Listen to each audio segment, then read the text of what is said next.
तो अब हम टॉपिक देखेंगे कि जो अगला टॉपिक है वो भारत की तटीय रेखा से लगने वाले राज्य हैं। वो भारत की तटीय रेखा से लगने वाले राज्यों में सबसे पहले हम उनकी संख्या देखेंगे।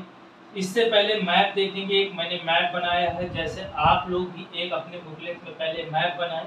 पहले टॉपिक लिखें, टॉपिक के बाद ये पूरा मैप दर्शाएं। मैप में जितने भी कुछ यूनियन टेरिटरी हैं और कुछ स्टेट्स हैं जो समुद्री तटीय सीमा से लगे हुए हैं, तो वो सबसे पहले हम बात करेंगे उनका। ये जिस तरह से मैंने उस मैप में दर्शाया है आप लोग भी दर्शा लीजिए। इसके बाद हम आपको इस तटों के बारे में बताएंगे, इनके संख्या के बारे में बताएंगे कि कितने ऐसे केंद्र शासित प्रदेश हैं जो लगते हैं समुद्री तट से और कितने राज्य हैं जो समुद्र तट से लगते हैं।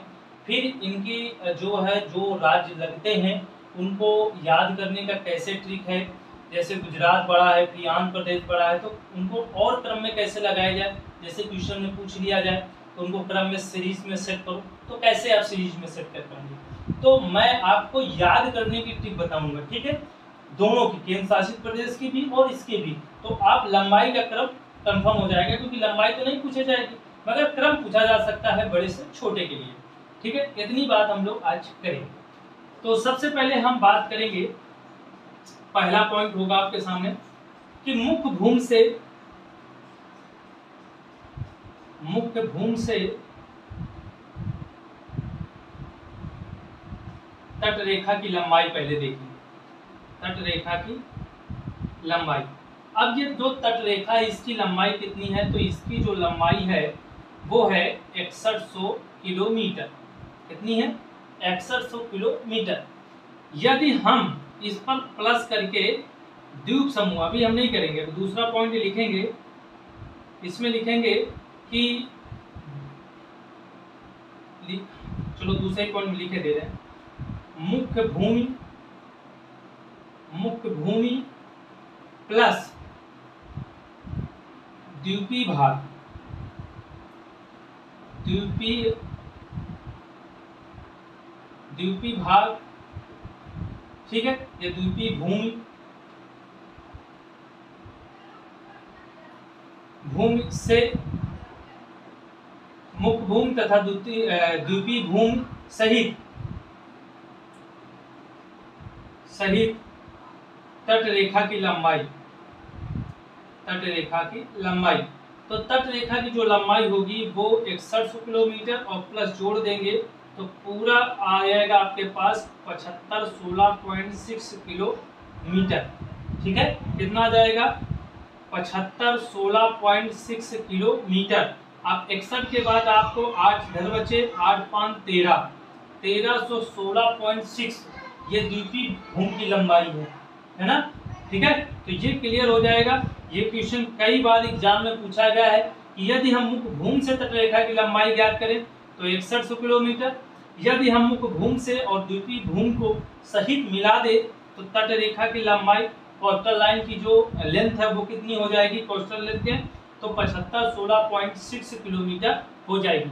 तो ये दो पॉइंट्स आपके परीक्षा की दृष्टि से बहुत इंपॉर्टेंट है, आप सभी लोग नोट करें उसी पॉइंट्स में। इसके बाद अब हम बात करेंगे लगने वाले राज्यों की संख्या लिखेंगे, इसी में टॉपिक लिखेंगे हम लोग, ठीक है। क्या लिखेंगे? लगने वाले राज्यों की संख्या, तटीय भाग से तीसरा पॉइंट है, तटीय भाग से लगने वाले राज्यों की संख्या।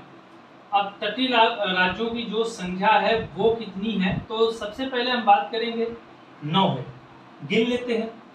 गिनने में सबसे पहला हमारा गुजरात होगा, दूसरे नंबर में महाराष्ट्र होगा, तीसरे नंबर में कर्नाटक होगा और चौथे नंबर, पहले तीसरे नंबर में गोवा करेंगे और चौथे नंबर में कर्नाटक होगा और 5वें नंबर में केरला होगा, 6 नंबर में तमिलनाडु होगा, 7 नंबर में आंध्र प्रदेश होगा, 8 नंबर में उड़ीसा होगा और 9 नंबर में वेस्ट बंगाल होगा, पश्चिम बंगाल। ठीक इस प्रकार से 9 राज्य होंगे तथा 9 राज्यों की संख्या 9 है। क्या तटीय भाग से लगने वाले राज्यों की संख्या 9 है तथा केंद्र शासित प्रदेश, केंद्र शासित प्रदेश।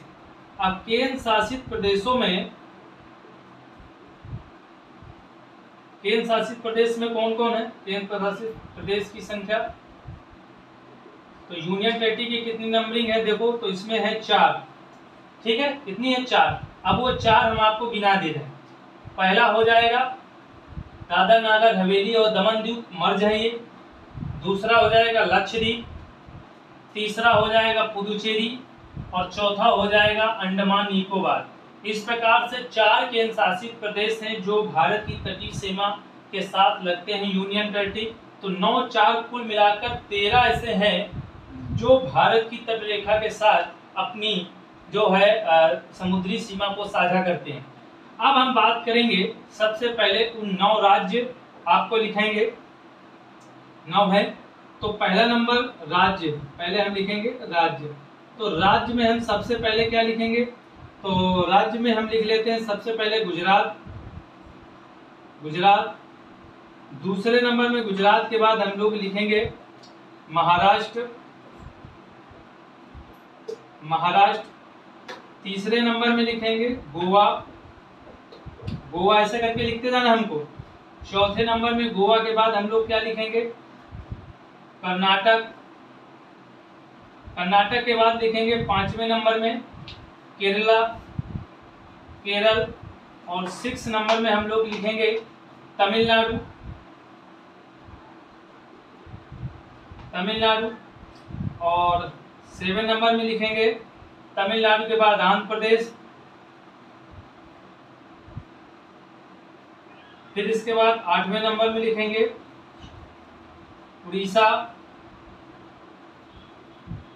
और 9 नंबर में लिखेंगे पश्चिम बंगाल। तो इस प्रकार से आपके ये 9 राज्य हो गए जो तट रेखा से लगते हैं। 9 राज्यों में तट रेखा से कौन कौन से लगते हैं, यहां लिखे दे रहे हैं इसको। तो पहला गुजरात, दूसरा महाराष्ट्र, तीसरा गोवा, चौथा कर्नाटक, 5वां केरल, 6 नंबर में तमिलनाडु, 7 नंबर में आंध्र प्रदेश, 8 नंबर में उड़ीसा, और 9 नंबर में वेस्ट बंगाल मतलब पश्चिम बंगाल। तो राज्य आपके क्लियर हो गए, ठीक है, राज्य आपके क्लियर हो गए। और राज्यों को अब याद करने की हम ट्रिक पहले बताएंगे, राज्यों को याद करने की ट्रिक बताएंगे कि कैसे आप याद रखें, ठीक है, कैसे आप याद रखें।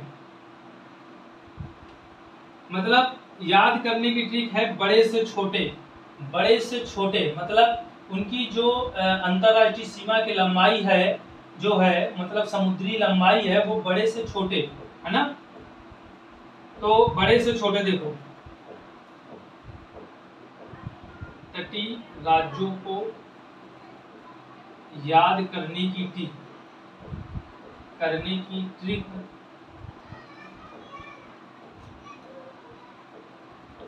लंबाई के आधार पर, या सॉरी क्षेत्रफल के आधार पर, क्षेत्रफल के आधार पर। तो क्षेत्रफल के या जो तटीय राज्य है, जो ये तटीय राज्य हैं, इनको याद करने की एक ट्रिक हमने बनाई है, जो क्षेत्रफल के आधार पर कौन बड़ा है कौन छोटा है। तो हम देखेंगे इसमें छोटे से बड़े से छोटा, यहाँ पर लिख लेंगे अवरोही क्रम में लिखेंगे, ठीक है। अवरोही क्रम आप लोग जानते होंगे, बड़े से छोटा, है ना। तो क्षेत्रफल के आधार पर देखेंगे तो सबसे पहले हम ये ट्रिक बनाएंगे, ये आपकी ट्रिक है, ठीक है, बहुत सिंपल ट्रिक हमने बनाई है। तो हम लिखेंगे गुवात, गुवात, मकेऊ, ये आपका हो गया क्या, गुवात और मकेऊ। और मकेऊ के बाद हो जाएगा कपगो, ठीक है, क्या हो जाएगा, गुवात, मकेऊ और कपगो, गुवात, मकेऊ, कपगो। याद करना, 2-3 बार आप करोगे तो आपको याद हो जाएगा, गुवात, मकेऊ, कपगो। इसको सीरीज में ला सकता है वो, एग्जाम में जब आयोग क्वेश्चन को बनाएगा तो उसको सीरीज में दर्शा सकता है आपसे। दूसरा भी पूछ सकता है, फिर तीसरा पूछ सकता है, तीसरा कौन सा तटीय राज्य सबसे बड़ा है। तो आपको याद करने की ट्रिक यही है। तो सबसे पहले आप लिखेंगे गुजरात, दूसरे बात में लिखेंगे आप आंध्र प्रदेश, आंध्र प्रदेश। ता का मतलब लिखेंगे तमिलनाडु। मा का मतलब आप लिखेंगे महाराष्ट्र। के का मतलब लिखेंगे केरल। ऊ का मतलब लिखेंगे उड़ीसा। का का मतलब लिखेंगे कर्नाटक। पा का मतलब लिखेंगे पश्चिम बंगाल। और गो का मतलब लिखेंगे गोवा। तो ये ट्रिक हो गई आपकी गुवात मकेऊ कपगो। तो गु का मतलब गुजरात, आ का मतलब आंध्र प्रदेश, ता का मतलब तमिलनाडु, मा का मतलब महाराष्ट्र, के का मतलब केरल, ऊ का मतलब उड़ीसा, का मतलब कर्नाटक, पा का मतलब पश्चिम बंगाल और गो का मतलब गोवा। तो इस प्रकार से आपके जो तटीय रेखा पे लगने वाले राज्य हैं उनकी जो क्षेत्रफल है, उनका जो एरिया है, तो एरिया के आधार पे बड़े से और छोटे क्रम में हमने दर्शाया आपको और वही क्रम में आपको बताया है। तो ये याद करने की एक ट्रिक है जिससे आपको आसानी से याद हो जाएगी। ठीक है, इसके बाद आगे बात करेंगे हम लोग केंद्र शासित प्रदेश। नोट हो गया ना आप सभी लोगों को? ठीक है, क्लियर हो गया ना? ठीक, चलते हैं आगे।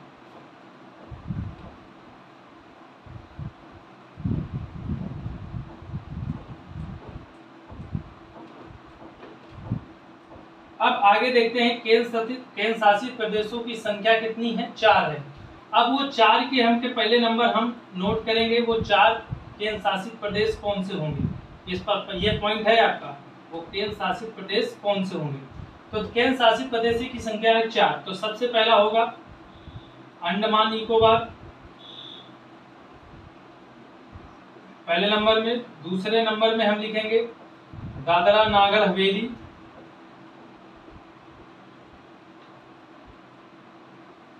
दादरा नागर हवेली। इसके बाद तीसरे नंबर में होगा पुदुचेरी और चौथे नंबर में पुदुचेरी के बाद जो होगा वो लक्षद्वीप। तो लक्षद्वीप, ये 4 है केंद्र शासित प्रदेश। अब याद करने की ट्रिक, याद करने की ट्रिक, ठीक है, क्षेत्रफल के आधार पर अवरोही क्रम में, अवरोही क्रम में। अब अवरोही क्रम में कैसे याद रखें मैं आपको बताऊंगा।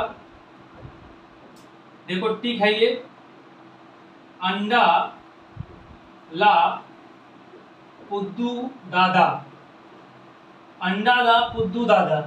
ठीक है, तो अंडा ला का मतलब हो गया अंडमान, अंडमान निकोबार। ला का मतलब हो गया लक्षद्वीप। पुद्दू का मतलब हो गया पुदुचेरी और दादा का मतलब हो गया दादरा नागर हवेली और दमन दीव। दादरा नागर हवेली और दमन दीव। तो इस प्रकार से आपकी याद करने की ट्रिक केंद्र शासित प्रदेश की भी हो गई है, राज्यों को हमने बता दिया है, केंद्र शासित प्रदेश को भी हमने आपको बता दिया है। तो इस प्रकार से ये टॉपिक आपका क्लियर होता है। ठीक है, फिर अब हम बात करेंगे कि भारत की तटीय रेखा पे लगने वाले जो राज्य हैं उनके तटों में जो मैदानी भाग है उनको किस नाम से जानते हैं। उन राज्यों के बीच वो तट पड़ते हैं जो उनको हम जिन जिन नामों से जानते हैं उनके बारे में हम लोग चर्चा करेंगे।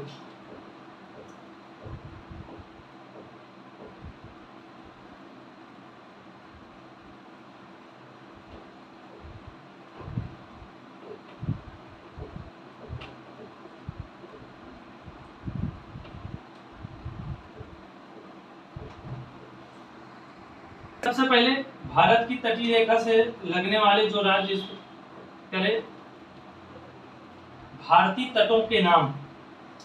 अब हम लिखेंगे भारतीय तटों के नाम, तटों के नाम लिखेंगे भारतीय तटों के नाम।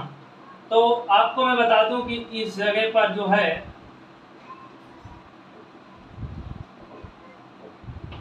ये कच्छ का रण है। क्या है? कच्छ का रण है। इस कच्छ के रण से लेकर के, इस कच्छ के रण से लेकर के यहाँ तक के भाग को हम लोग कहते हैं, क्या कहते हैं हम लोग कहते हैं काठियावाड़ का तट। अब ये काठियावाड़ का तट जानते हो कहाँ पड़ता है? ये इस एरिया पे पड़ता है, ठीक है। काठियावाड़ का तट कच्छ के रण से लेकर के मुंबई तक के तटीय भाग को हम लोग कहते हैं काठियावाड़ का तट। दूसरी बात, इस क्षेत्र से हम लेकर के, इस क्षेत्र से लेकर के इस गोवा तक के जो भाग को हम लोग कहते हैं कोंकण तट। क्या कहते हैं? कोंकण तट। इतनी बात आपको पता हो गई होगी। इसके बाद कर्नाटक, यहाँ से लेकर के ये गोवा से लेकर के न्यू मंगलौर तक के भाग को, ये मंगलौर एक क्या है आपका बंदरगाह है, मंगलौर तट के बीच को हम लोग कन्नड़ तट बोलते हैं। कन्नड़ तट, ठीक है। गोवा से लगा करके मंगलौर तक के भाग को हम लोग कन्नड़ तट बोलते हैं। और कन्नड़ तट को यहाँ से लेकर के यहाँ तक कन्याकुमारी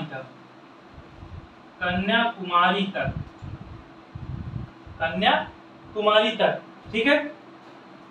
तो कन्याकुमारी एक अंतरिम है जो इसका स्थल भाग तिकोना टाइप से समुद्र में जा लगा है, इसी को हम लोग अंतरिम बोलते हैं कन्याकुमारी, ठीक है।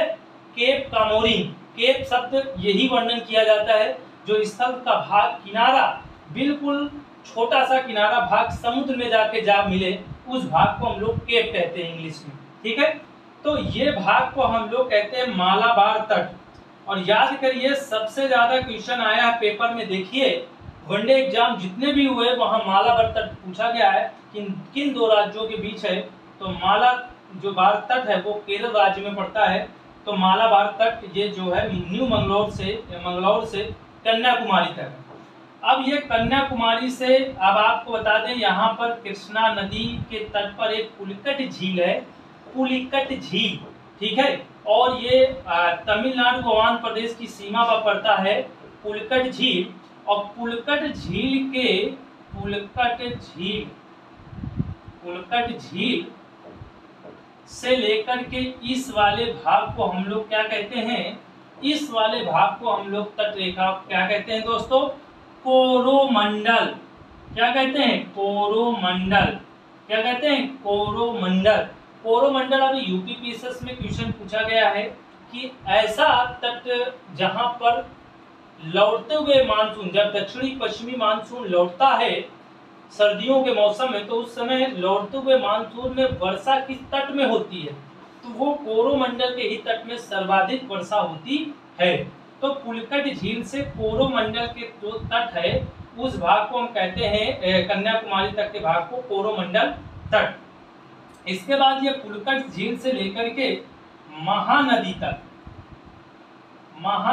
तक के भाग को हम लोग सरकार तट बोलते हैं, सरकार तट बोलते हैं, ठीक है। और महानदी से लेकर के ये जो जलीय स्थल है चिल्का वाला, ये स्थल को हम लोग कहते हैं उत्कल तट। क्या बोलते हैं? उत्कल तट। और यहाँ महानदी से लेकर के ये पश्चिम बंगाल तक है पूरा, इस भाग को हम लोग कहते हैं उत्कल तट। और यहाँ के ये सारे तटीय भाग को, पश्चिम बंगाल के ये तटीय भाग को यहाँ तक सुंदरवन डेल्टा तक, ठीक है, इस भाग को कहते हैं वेंगा तट। क्या कहते हैं? वेंगा तट। तो इस प्रकार से आपको पता होना चाहिए कि भारत में जो तट है वो कहाँ कहाँ स्थित है। तो जो इम्पोर्टेंस है वो मालाबार तट है, कोंकण तट है, इसके बाद कोंकण तट है। ये तीन आपके दिमाग में परमानेंट होने चाहिए। जो तटों के नाम आपको मैंने बताया, पहला आपको कच्छ के रण से मुंबई तक के तटीय भाग को काठियावाड़ का तट, इसके बाद मुंबई से लेकर के गोवा तक कोंकण तट, गोवा से लेकर मंगलौर तक कन्नड़ तट, और मंगलौर से लेकर कन्याकुमारी तक मालाबार का तट, और कन्याकुमारी से लेकर के पुलिकट झील तक कोरोमंडल का तट, और इसके बाद पुलिकट झील से लेकर महानदी तक सरकार तट, और महानदी से लेकर के पश्चिम बंगाल तक के चिल्का वाले सारे क्षेत्रों को मिलाने के बाद एक उत्कल तट बनता है। इसके बाद आगे हम जब बढ़ेंगे तो पश्चिम बंगाल के तटीय भाग को हम लोग वेंगा तट के नाम से जानते हैं। तो इस प्रकार से सारे तट जो भारत के साथ भारत के नाम से भारत के तटीय जो राज्यों के बीच बने हुए हैं उनके नाम आपको हमने बिल्कुल क्लियर कर दिए हैं। सारे पॉइंट्स आप लोग अपने नोट्स में उसको दर्शा लीजिए अच्छी तरीके से। इसी तरह मैप बना लीजिए कि क्योंकि आप मैप बनाएंगे तो आपको याद जल्दी होगा, ठीक है। तो मैं बार बार सजेशन आपको देता रहता हूं कि आप लोग आउटलाइन मैप रखें और एक एटलस का वही स्कूलिंग का मैप आता है एटलस में, ठीक है, सीबीएसई बोर्ड का, वो आप लोग खरीद लीजिएगा, जिससे आप सभी लोग मैप जरूर देखिएगा। डेली ज्योग्राफी पर ये मैपिंग बेहतर करते हैं तो आप जरूर सक्सेस होंगे एग्जाम में। मैं ये कह दे रहा हूँ कि ज्योग्राफी का क्वेश्चन एक भी नहीं छूट पाएगा आप लोगों से, ठीक है। तो अब हम लोग इस क्लास को यही समाप्त करते हैं और अगली क्लास में इंडियन ज्योग्राफी की क्लास में अगले टॉपिक के साथ मुलाकात करेंगे आपसे। और जिन लोगों ने अभी हमारे चैनल को सब्सक्राइब नहीं किया तो जल्द से सब्सक्राइब कर ले और जल्दी से लाइक कर दें और शेयर कर दें अपने दोस्तों यारों के साथ में। इसके बाद बेल आइकन की बटन नहीं जिन्हें दबाई वो जरूर कर दें, क्योंकि आपके पास नोटिफिकेशन हमारे वीडियो अपलोड होने के बाद जस्ट आप तक पहुंच जाए, ठीक है। थैंक यू सो मच, धन्यवाद, जय हिंद, जय भारत।